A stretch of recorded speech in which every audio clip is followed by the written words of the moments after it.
My mother told me she was going to make me a child star no matter what. She once made me perform my audition scene with a 103-degree fever, and when I threw up on the casting director's shoes, she yelled at me for ruining my big break instead of asking if I was okay. That was my reality. From the day my brother Noah and I were born, Mom started planning our Hollywood careers. When other parents took baby pictures, she got us headshots. Dad went along with everything because he loved her dream more than he loved us. By 4, auditions were my whole life. Up at 4 a.m. for hair and makeup, which meant Mom yanking my scalp bloody and painting my face until I looked like a creepy doll.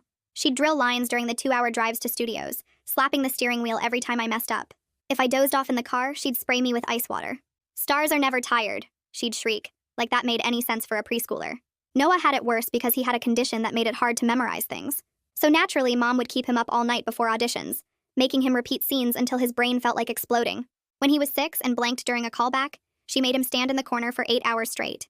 No bathroom, no water, just standing there croaking out lines while his legs shook. He peed himself after hour 5 but had to keep going. The smell was awful, but Mom said suffering built character. Every rejection made her crazier. She hired an acting coach who believed in method training for children, which apparently meant torturing us into emotions. Auditioning for a sad character? Time to hear about dead puppies and watch Mom break my toys. Need to play scared? Here's 3 days without sleep while she shows me horror movies. I was 7 and having panic attacks, but she called that getting into character. When I finally booked a cereal commercial, Mom acted like I'd cured cancer. $2,000 paycheck, but she spent 10 grand on new headshots and some scammer publicist. We ate ramen for months while she talked about my brand to anyone who'd listen. Even the grocery store clerk heard about how I was going to be bigger than Shirley Temple. "Lady, I just wanted to play with my friends, not be a Dead Child Stars sequel." Noah snapped during an audition for a Spielberg movie. Just stopped midline and walked out. Mom found him hiding under a car in the parking lot and dragged him out by his ankles while the casting director watched from a window. We got banned from Universal, but somehow Noah was the villain in her story. After that, I became her only hope, which meant double the crazy. She started giving me performance enhancers, which were definitely just speed.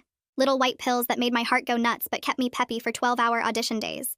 Blue ones that turned me into an emotion-free robot for crying scenes. She'd practice injecting oranges and promised I'd get vitamin shots soon. Sure, Mom, because 8-year-olds totally need mystery injections for success. The worst was this director who wanted authentic pain for an abuse survivor role.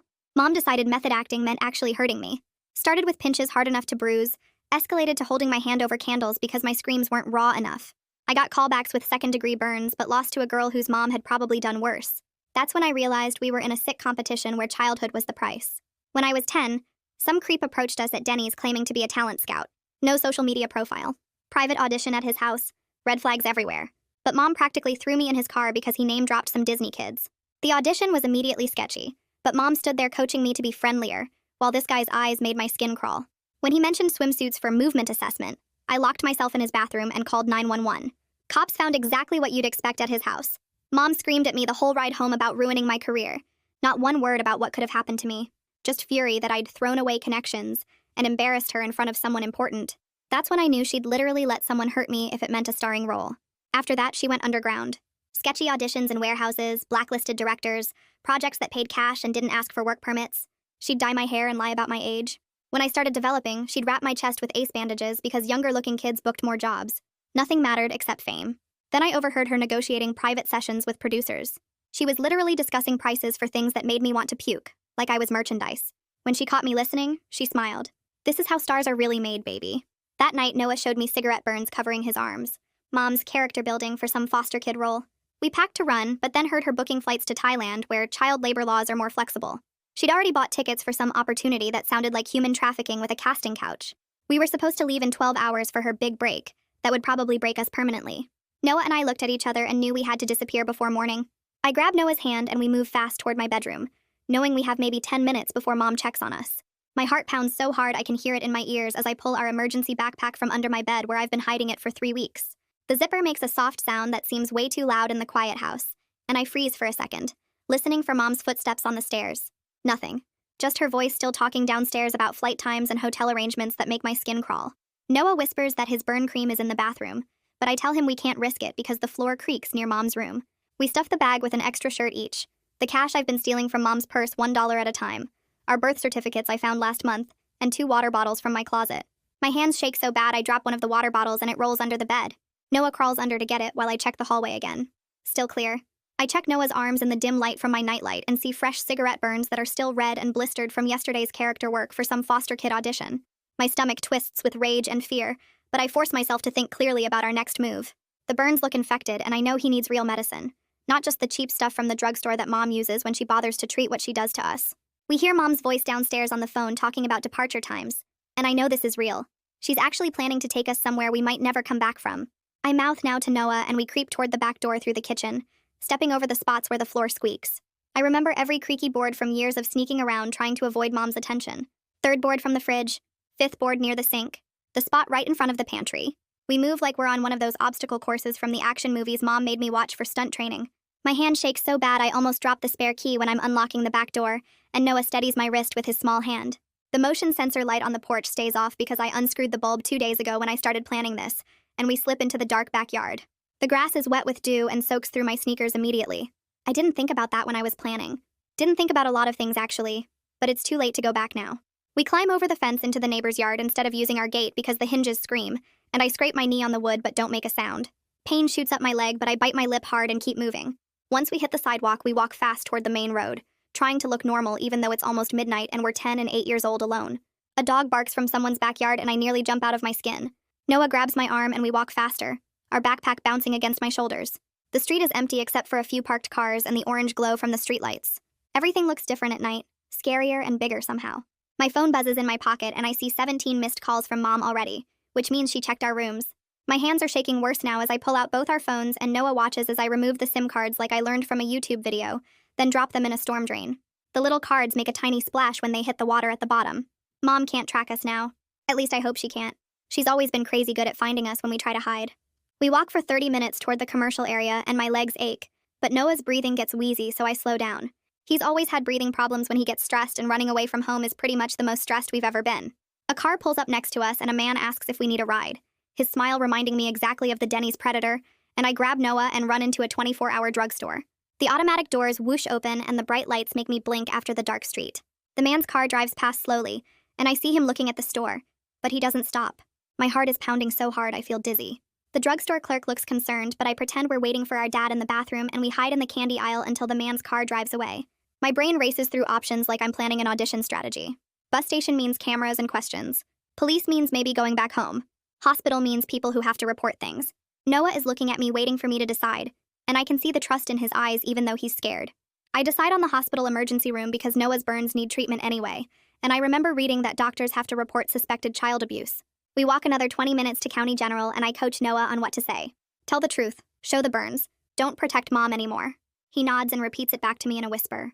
The hospital is this big concrete building with bright lights and an ambulance parked out front. We walk through the automatic doors into the waiting room and it smells like cleaning stuff and something else I can't name. A security guard looks at us but doesn't say anything. The lady at the desk has kind eyes, and when I tell her my brother needs help, she comes around the counter to look at us properly. She looks at Noah first and her eyes go straight to his arms where his sleeves are pushed up from the walk. Her whole face changes in like 2 seconds flat, and she kneels down so she's at our level. She asks if she can see his arms better, and Noah nods and holds them out. I watch her roll up his sleeves all the way, and see her jaw get tight when she sees the cigarette burns covering his skin. Some are fresh and red, some are scabbed over, some are old white scars. She touches one gently with just her fingertip and asks how this happened. Noah looks at me and I nod, so he says it in this flat voice like he's reading a script. My mom held cigarettes on my skin to make me cry real for an audition. The nurse's eyes get shiny with tears, but she blinks them back fast. She stands up and tells us to come with her right now. Not in a mean way, but in a way that means she's taking charge. We follow her past the waiting room full of people and through double doors into the back part of the emergency room. She takes us straight to a private exam room instead of making us wait in the hallway like the other patients. The room has a bed with paper on it and bright lights and cabinets full of medical stuff. She tells us a doctor will be here in just a minute and leaves. Noah sits on the exam table and his legs swing because he's too short to touch the floor. I stand next to him and hold his hand. A man in a white coat comes in maybe 3 minutes later and he has a kind face with wrinkles around his eyes. He introduces himself as Dr. Baldwin and shakes both our hands like we're adults. He asks Noah if it's okay if he looks at his arms and Noah says yes in a whisper. The doctor pulls over a stool and sits down so he's not standing over Noah. He examines the burns one by one, so gentle that Noah barely feels it. He asks permission before touching each spot. Can I look at this one? Is it okay if I check this area? May I see your other arm? It's so different from how Mom handles us, always rough and impatient, yanking us around like we're dolls. Noah starts crying, not because it hurts, but because someone is finally being nice to him. The doctor doesn't tell him to stop crying or toughen up. He just hands Noah a tissue and waits. Then he gets up and comes back with a special camera that has a ruler thing attached to it. He explains he needs to take pictures to document the injuries and asks if that's okay. Noah nods and wipes his eyes. The doctor photographs every burn from different angles, and the camera flashes make spots in my vision. He points out how some burns are fresh from yesterday, some are a few days old, some are a week old, some are older. He says this pattern shows the burns happened multiple times over a long period, not all at once. Then he asks if there are other injuries he should know about. I show him the bald patches on my scalp where Mom yanked my hair out by the roots. He parts my hair carefully and takes pictures of my scalp. I show him the bruises on my arms shaped like fingerprints from where Mom grabs me. He photographs those too. He asks about the scrape on my knee from climbing the fence, and I tell him that just happened tonight when we were running away. He cleans it and puts a bandage on it. A different nurse comes in.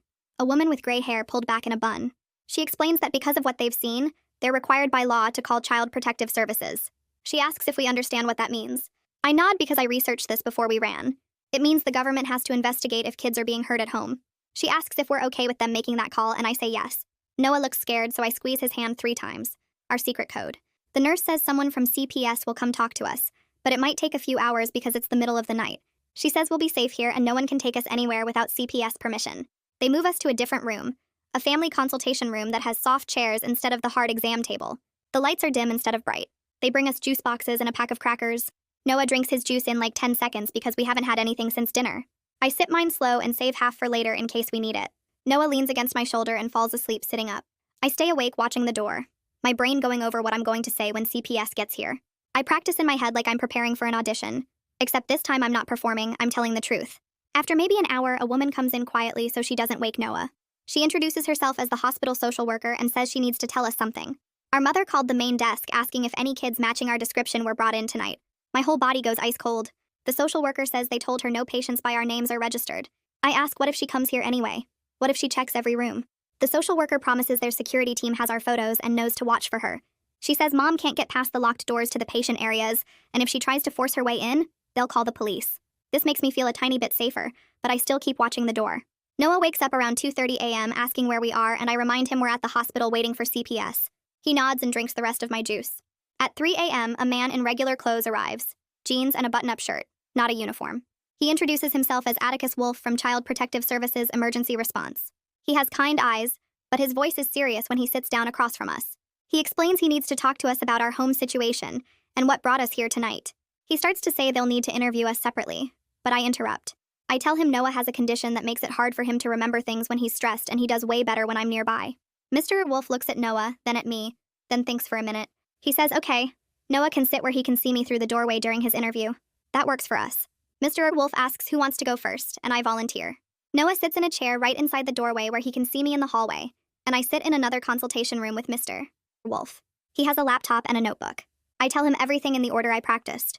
I start with the auditions beginning when I was 4, the physical punishments when we messed up, the method acting torture, the performance pills Mom gave us. I tell him about the Denny's predator and how Mom got mad at me for calling 911 instead of worried about what could have happened. I tell him about the sketchy warehouse auditions and how Mom would lie about our ages. I tell him about tonight, overhearing Mom book tickets to Thailand, one-way tickets with no return date. Mr. Wolf takes notes and doesn't interrupt me once. He just nods and sometimes asks questions that show he believes me. Can you describe the pills? What color were they? How often did she give them to you? Do you know any of the producers' names from the warehouse auditions? When it's Noah's turn, I sit in the doorway where he can see me. He tells Mr. Wolf about the cigarette burns and how Mom did it to make him cry real for a foster kid role. He tells about standing in the corner for 8 hours when he was 6 and blanked during an audition. He tells about the method acting torture and the no-sleep nights before auditions. His voice stays steady the whole time because he can see me right there.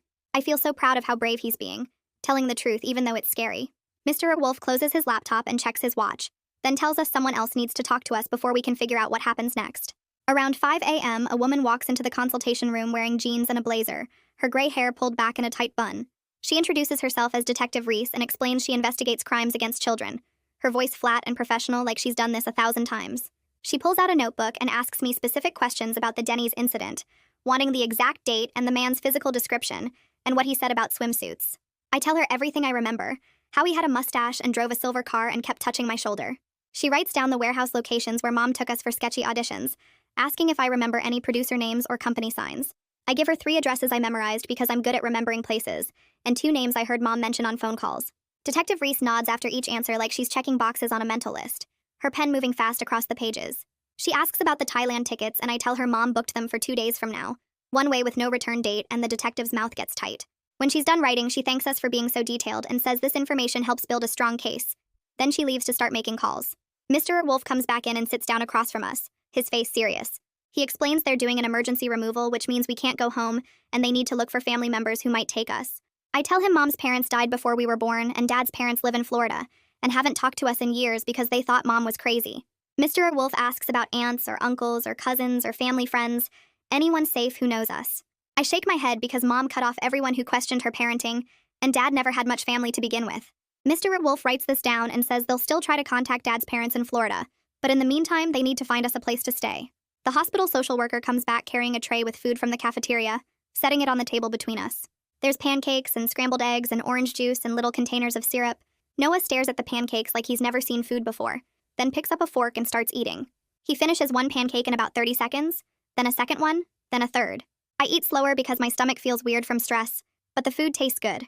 Nobody's timing us or threatening to take it away if we mess up lines, and I realize this is the first meal in forever where I'm not scared. The social worker smiles and brings Noah more juice, then steps into the hallway to make phone calls about placement. I can hear her talking through the door, words like sibling set and emergency shelter and immediate availability. Mr. Wolf gets calls too, stepping out to talk in the hallway while we finish eating. By 8 a.m., Mr. Wolf comes back and explains they've arranged for us to go to a youth emergency shelter because there are no foster homes available right now that can take siblings together. He promises it's temporary and they'll keep looking for a better placement, maybe a week or two max. I decide temporary safety is way better than going back home, so I tell him okay. A transport worker arrives, a middle-aged woman in regular clothes who leads us out to her car in the parking lot. It's just a normal sedan, not a police vehicle, which makes everything feel less scary. She drives us through the city as the sun comes up, and I watch the buildings pass by and feel this weird mix of relief and terror. The shelter is a big 2-story house in a regular neighborhood with a fenced yard and flowers in the front. The director meets us at the door, a woman who introduces herself as Miss Monahan, with a warm smile that reaches her eyes. She walks us inside and shows us around, pointing out the kitchen and living room and bathroom. There are other kids here, maybe 6 or 7 total, and they glance at us but don't ask questions.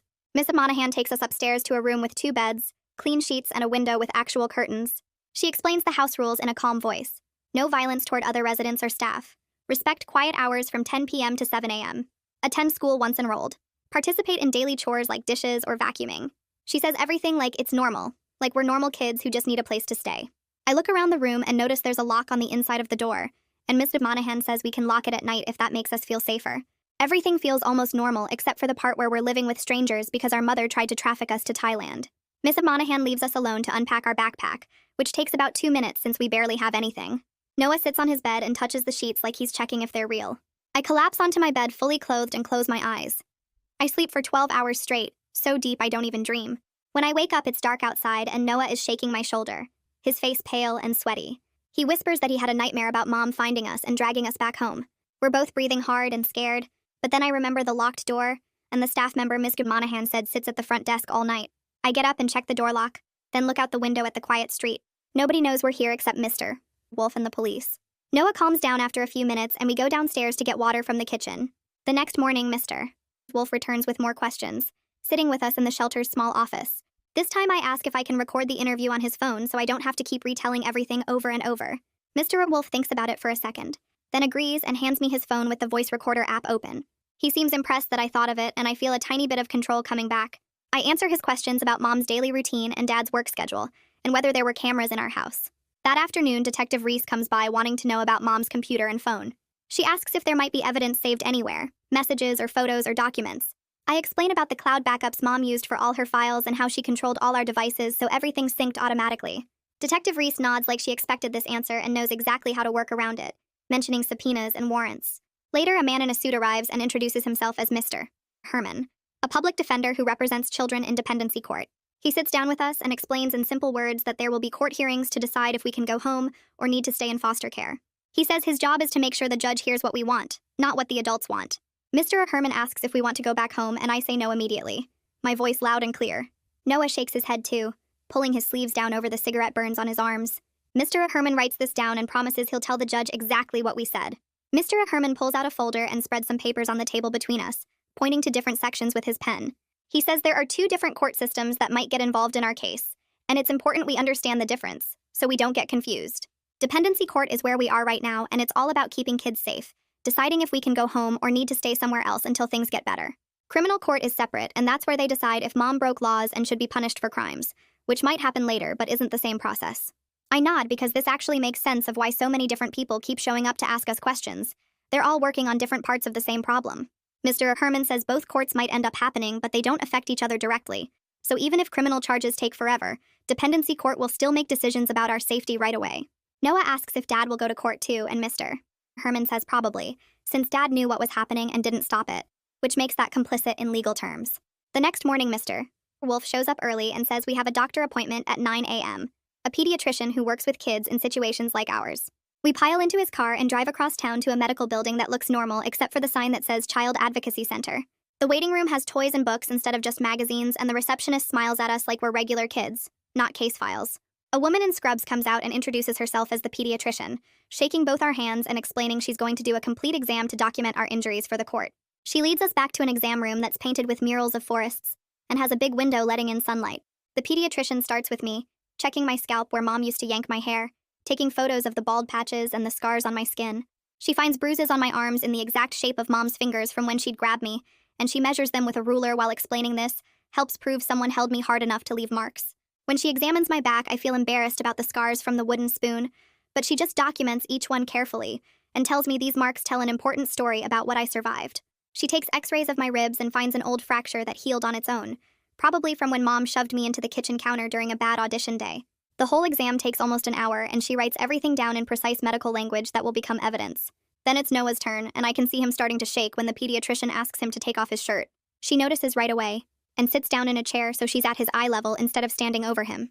She explains exactly what she's going to do before each step, showing him the camera and the measuring tools, and asking if he's ready before touching him.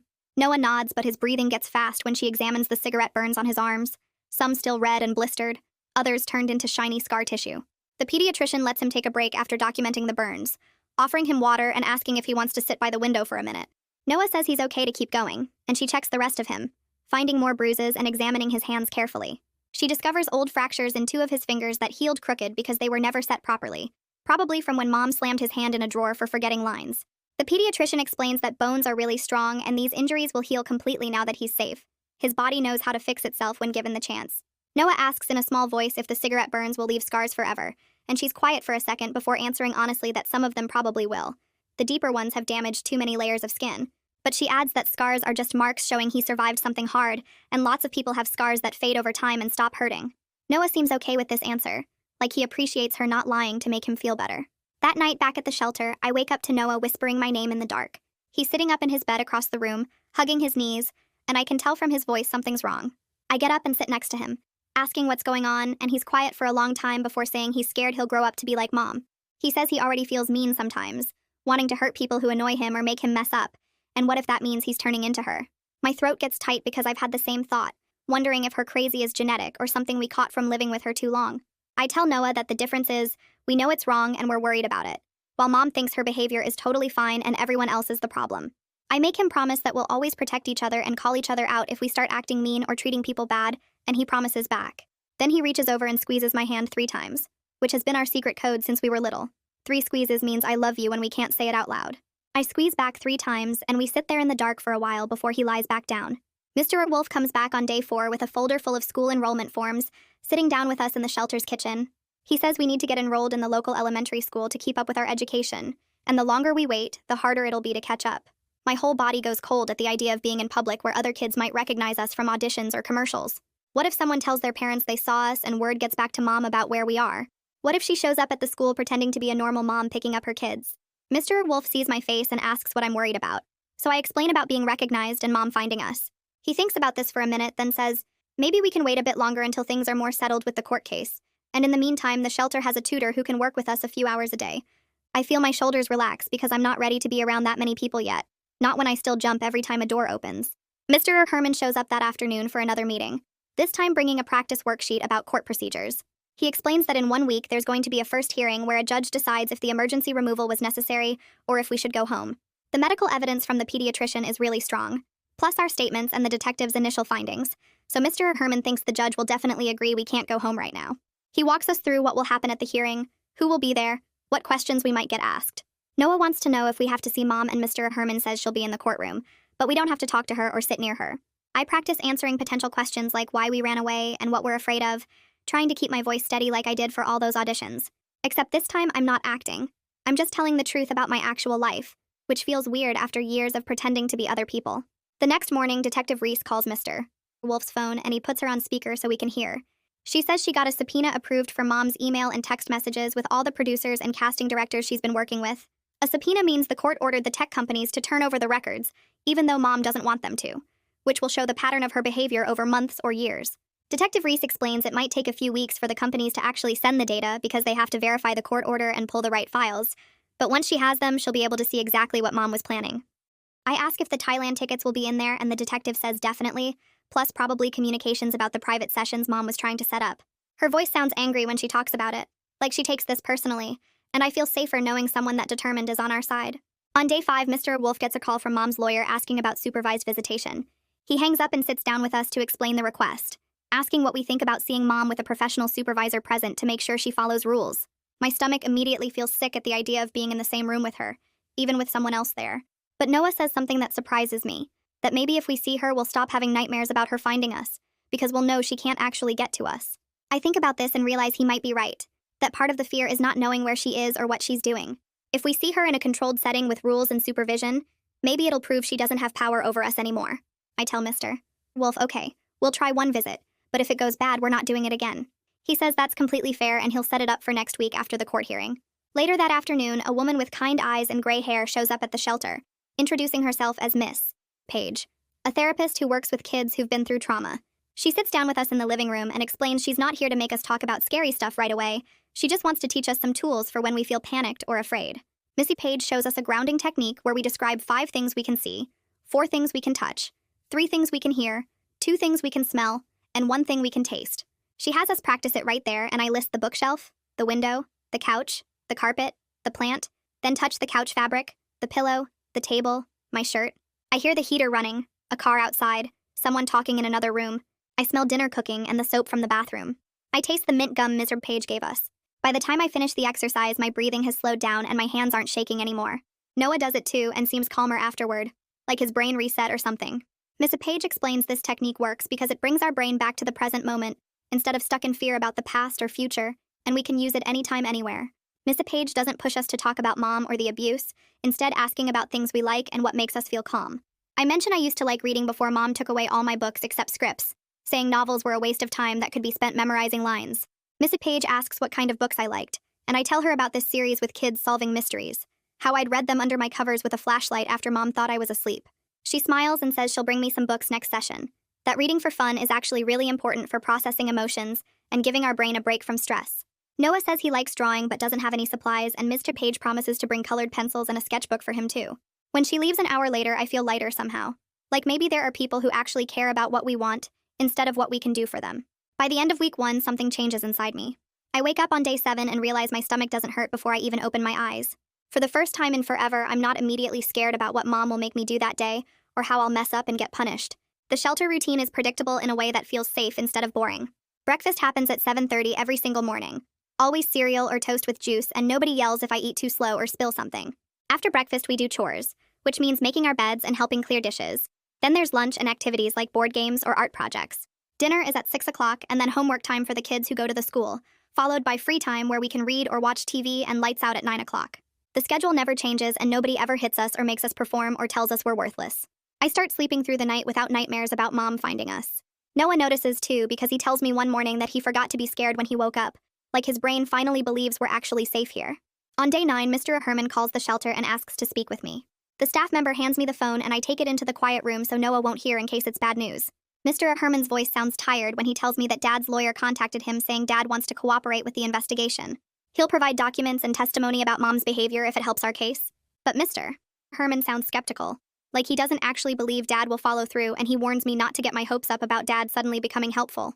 I feel this weird, empty sadness wash over me. Not because I miss Dad, but because maybe he'll finally do something right and it doesn't even matter anymore.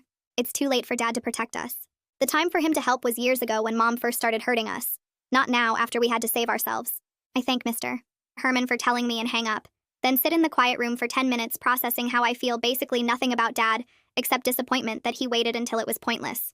Detective Reese spends day 10 tracking down our old acting coach from 2 years ago, the one Mom fired after Noah's Universal incident. The detective calls that evening to update us on what she learned. The coach confirmed Mom's harsh methods during their interview, admitting she saw Mom yell at us constantly and enforce strict diets and push us past exhaustion.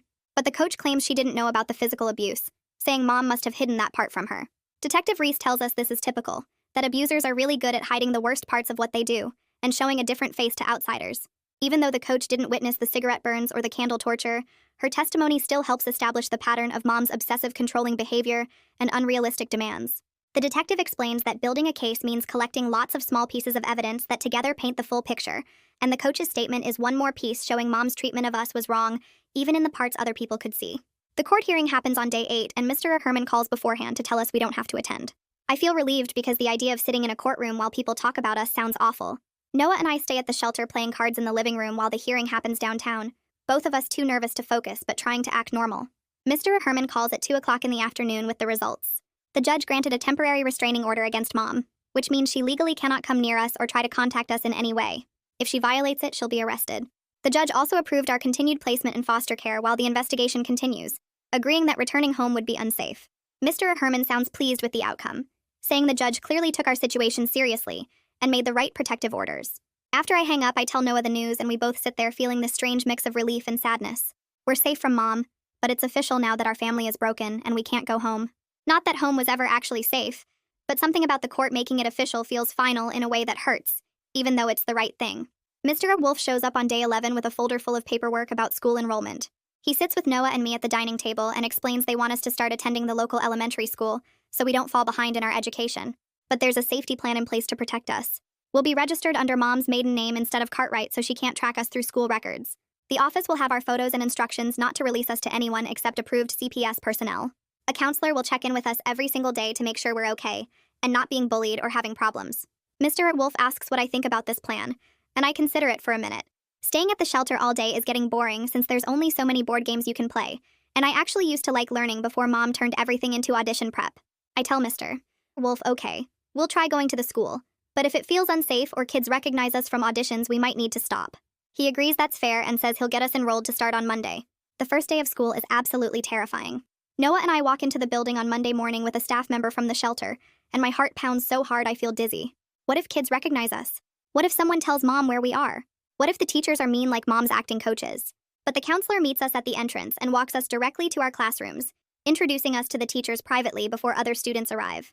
My teacher is a woman with a gentle voice who shows me where to sit and tells me I can step out to the counselor's office anytime I need a break. When class starts and I space out during the math lesson because my brain is still catching up on feeling safe, she doesn't call on me or embarrass me. She just lets me sit there processing until I can focus again. At lunch, Noah finds me in the cafeteria and we eat together. Not talking much, but glad to have each other nearby. The other kids are curious and some try to ask questions about where we're from, but I just say we moved here recently and changed the subject. By the end of the day, I'm exhausted from the stress but also proud that we made it through. Day 2 of school goes worse for Noah. He's walking between classes when a group of kids crowds around him in the hallway asking questions about why he's new and where he lived before. Too many voices and faces all at once, and I can see from down the hall that he's shutting down.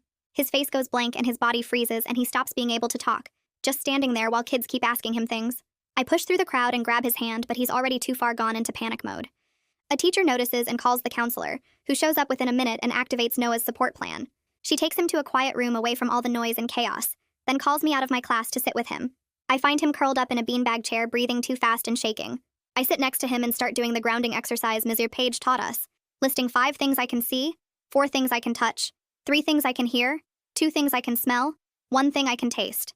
Noah follows along with me, his breathing gradually slowing down as his brain comes back to the present moment. After 20 minutes, he can breathe normally again and whispers that he's sorry for causing problems. I tell him he didn't cause anything. His brain just got overwhelmed, and that's exactly why the support plan exists. Detective Reese comes by the shelter on day 12 with news she calls good, but her face looks grim. She sits down with us in the living room and pulls out printed documents from her briefcase. She got the airline records from the booking Mom made, and it confirms everything we feared. Mom bought 4 tickets to Bangkok for all of us, including Dad, departing 2 days after we ran away. The tickets were one-way with no return date booked. Detective Reese's jaw is tight when she explains what this suggests about Mom's intentions. One-way tickets to Thailand with no plan to come back means Mom wasn't taking us for a vacation, or even a sketchy audition. She was planning to take us somewhere with loose child protection laws and keep us there permanently, probably to exploit us in ways that would have been illegal in the United States. The detective says this evidence significantly strengthens the criminal case against Mom because it shows premeditation and intent to harm. I feel sick hearing it confirmed that Mom was literally going to traffic us, but also grateful we trusted our instincts and ran when we did. 2 more days and we would have been on that plane with no way to escape. Mr. Herman comes by on day 13 to help me write something called a victim impact statement for court. He explains it's a letter where I describe how Mom's actions affected me, and the judge will read it when deciding what happens next. He gives me a notebook and a pen and sits with me while I try to figure out what to write. The words come slowly at first because there's so much to say, and it's hard to organize it all. I write about the fear I felt every single day, never knowing when Mom would hurt me or what would set her off. I write about the physical pain from the burns and the bruises and the hair pulling. I write about the feeling that I was only valuable if I was performing, that my worth as a person depended on booking roles and making Mom's dreams come true. I write about how I still flinch when someone raises their voice even though nobody at the shelter yells. I write about the nightmares and the panic attacks, and the constant state of alert waiting for the next punishment. By the time I finish 3 pages, my hand is cramping and my face is wet with tears. I didn't realize I was crying. Mr. Herman reads it over and tells me it's powerful and honest and exactly what the judge needs to understand our situation. Missy Page's therapy sessions start changing focus in week 2. Instead of just teaching us coping skills, she begins asking questions about my identity separate from being a performer. She wants to know what I like about myself that has nothing to do with acting or auditions or making other people happy. I sit there stumped because I've been trained since birth to see myself as a product, as something to be marketed and sold and improved for other people's consumption. I genuinely don't know how to answer what I like about myself just as a person. Miss Page is patient and asks smaller questions to help me figure it out. Am I kind? Am I smart? Am I funny? Do I have any interests that are just mine? I think about it hard and eventually tell her I'm good at protecting Noah, that I always put his safety first and make sure he's okay even when I'm scared too. And I'm brave, I guess, because we ran away and called for help and keep telling the truth even when it's hard. Miss Page smiles and writes this down, telling me those are real strengths that have nothing to do with performing. She says over time we'll build a longer list of things that make me who I am, beyond what Mom tried to turn me into, and slowly I'll learn to see myself as a whole person, instead of just a failed child star. On day 10, Mr. Wolf shows up at the shelter with paperwork from Mom's lawyer asking about visitation again. This time they want to do it at a professional supervision center with a whole list of rules attached to the request. Mr. Wolf sits down with Noah and me in the quiet room and goes through every single rule they're proposing. Mom can't bring any gifts or toys or food. She can't ask where we're living now or what school we go to. She can't try to give us anything at all, including notes or letters or phone numbers. The supervisor can end the visit immediately if Mom breaks any rule or makes us uncomfortable. Mr. Wolf watches our faces while he explains this, and asks what we think about trying one visit to see how it goes. Noah looks at me with scared eyes, but I remember what Missy Page said about facing things that scare us helps make them less scary over time. We agree to one visit, and Mr. Wolf promises he'll be in the building the whole time in case we need him. Miss Page comes to the shelter that afternoon specifically to help us practice for the visit. She sets up chairs like we're in the supervision room and pretends to be Mom trying different manipulation tactics. She fake cries and says she misses us so much and asks leading questions about our new placement. Noah and I practice saying the phrases Miss Page taught us. I say out loud several times until it feels normal in my mouth. Noah practices too, even though his voice shakes at first. Miss Page throws curveballs at us like pretending to slide us candy under the table or asking sneaky questions about our daily schedule. Each time we practice the right response, we get a little bit better at it. By the end of the session, I feel more prepared but still nervous about seeing Mom for real after 3 weeks of safety. The visit happens on a Tuesday afternoon in week 3 at a child advocacy center that looks more like a regular office building than anything official. The supervision room has a table and chairs and toys in the corner for younger kids, and a big mirror on one wall that's probably one of those see-through ones. The supervisor is a woman with gray hair who introduces herself and explains she'll be sitting right there the whole time taking notes. Noah sits close enough that our shoulders touch and I can feel him shaking a little bit. When Mom walks in, she looks completely different from how I remember. She's wearing jeans and a plain sweater instead of her usual dramatic outfits with the big jewelry and perfect makeup. Her hair is pulled back simple and she's already crying before she even sits down in the chair across from us. The supervisor stays quiet but alert, watching everything. Mom starts talking immediately about how sorry she is and how she only ever wanted the best for us. She says she got carried away with the Hollywood dream and pushed too hard, but she never meant to hurt us or make us feel unsafe. The words sound like she practiced them 100 times in front of a mirror. She keeps glancing at the supervisor between sentences like she's checking if her performance is landing right. I feel that old automatic instinct rising up to comfort her and tell her it's okay, and we forgive her. But then I remember all the therapy sessions with Miss Page about recognizing manipulation patterns. I notice how Mom's tears seem controlled and how she's using the exact kind of language that sounds good to adults. She talks about sacrifice and love and mistakes, but never actually names the specific things she did to us. Noah stays silent next to me, and I can tell he's seeing the same fake quality in her apology that I am. Halfway through the visit, Mom's hand moves under the table toward me while she's talking about wanting to rebuild trust. I feel something brush my leg and look down to see her trying to slide a folded piece of paper onto my lap without the supervisor seeing. My heart starts beating fast, but I remember exactly what Miss Page taught us to do in this situation. I pick up the paper with my fingers and hold it up in the air where the supervisor can see it clearly. My voice comes out steady when I say the words we practiced. The supervisor reaches over and takes the paper from my hand and unfolds it right there on the table. It's a phone number written in Mom's handwriting with the words, "Call me," underneath. The supervisor's voice gets firm, and she tells Mom directly that trying to pass notes is a violation of the visit rules, and this is her official warning. Mom's whole face changes in less than a second. The sad crying expression disappears and her eyes go hard and angry. She starts talking fast and loud about how we're ungrateful after everything she sacrificed for us. She gave up her own dreams to make us stars and spent every dollar on our careers, and now we're throwing it all away by believing lies from strangers. Her voice gets louder with each sentence and she's half standing out of her chair. The supervisor stands up too and tells Mom she needs to calm down, or the visit will end. Mom ignores her and keeps yelling about how we're ruining her life and destroying the family and being manipulated by the system. Noah starts crying next to me and I grab his hand tight. The supervisor walks to the door and opens it, and 2 security guards come in immediately like they were waiting right outside.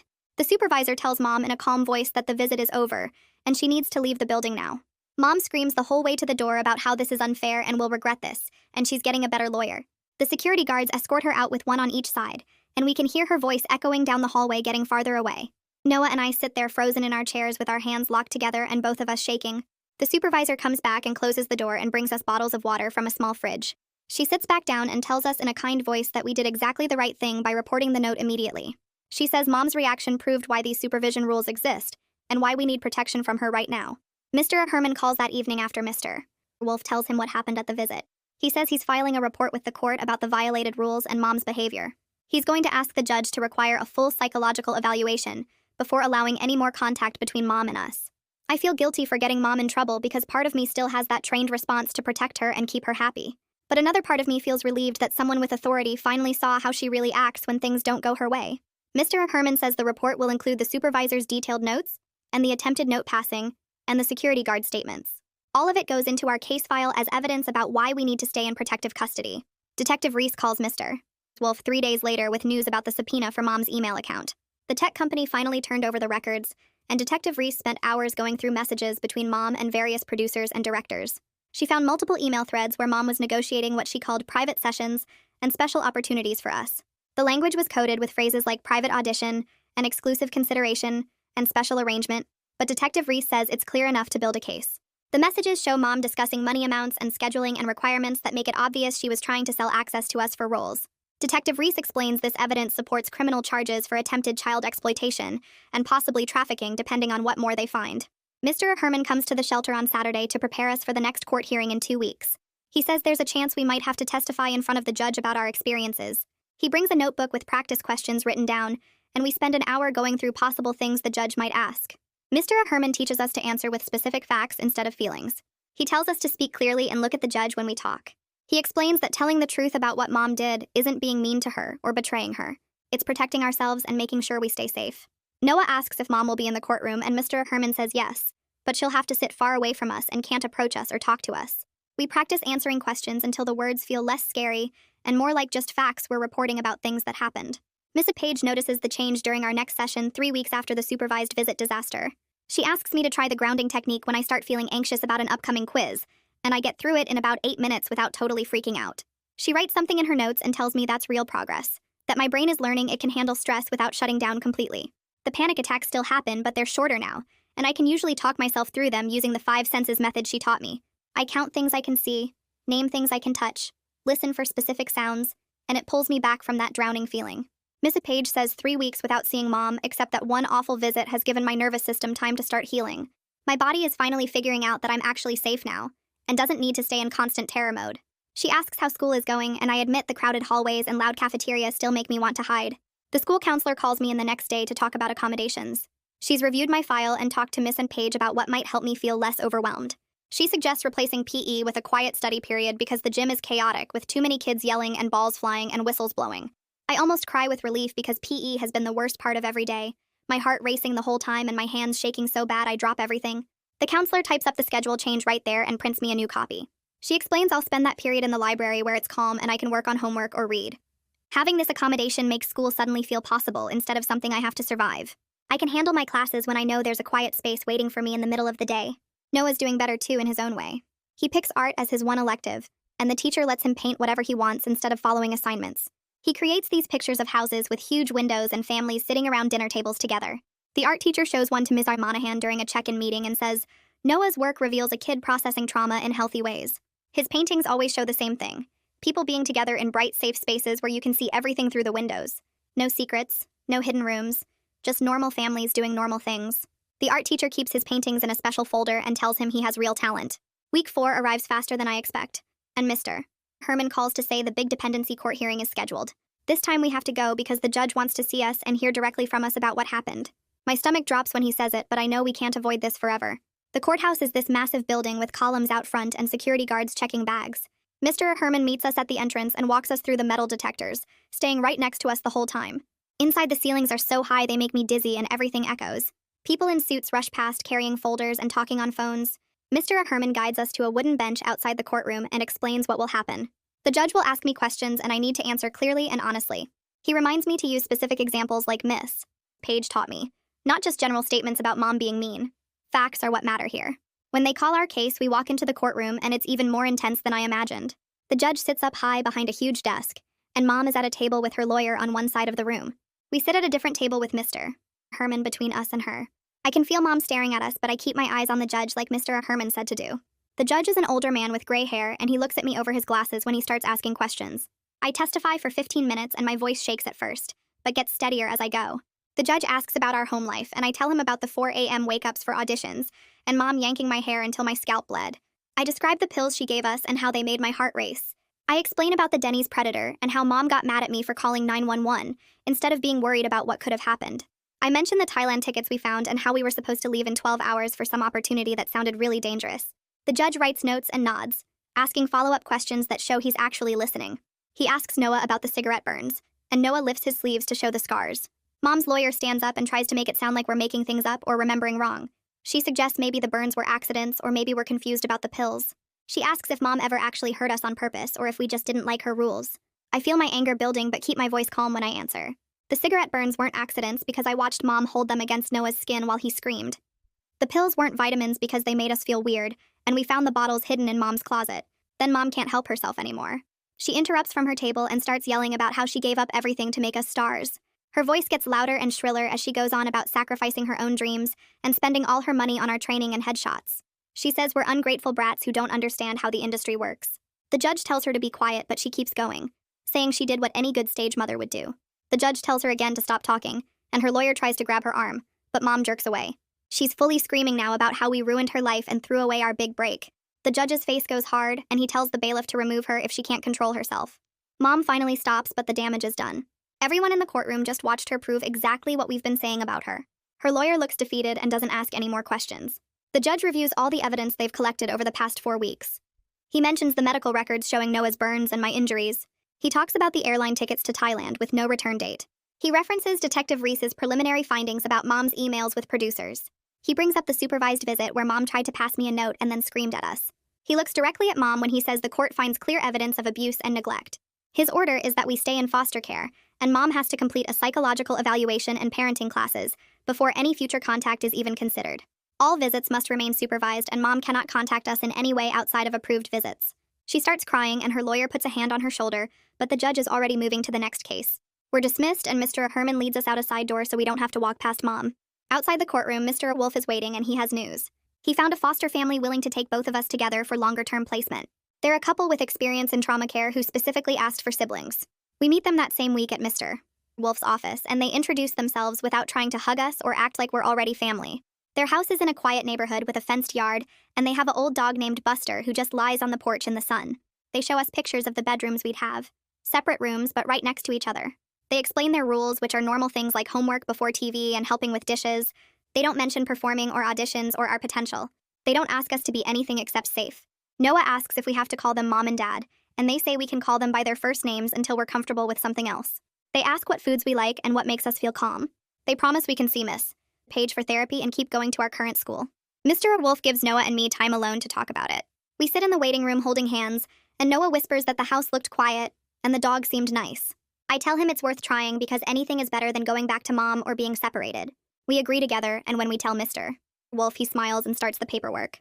That weekend, we move our few belongings from the shelter to the foster home. The couple helps us unpack and then leaves us alone to settle in.